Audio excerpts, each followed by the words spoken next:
Warning: to avoid personal injury and damage to the product, use extreme care not to puncture, twist, or crack the battery. An internal puncture or rupture to the battery has the potential to cause a short, which may result in a thermal event.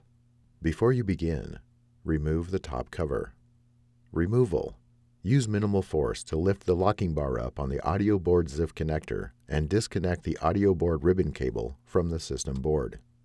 Use minimal force to lift the locking bar up on the audio board ZIF connector and disconnect the audio board ribbon cable from the audio board. Remove the audio board ribbon cable from the adhesive that secures it to the battery. Remove the 7 4mm P1 Phillips head screws that secure the battery to the base enclosure. Lift the battery off of the alignment pins on the base enclosure and connector on the system board and remove. Reverse this procedure to install the battery.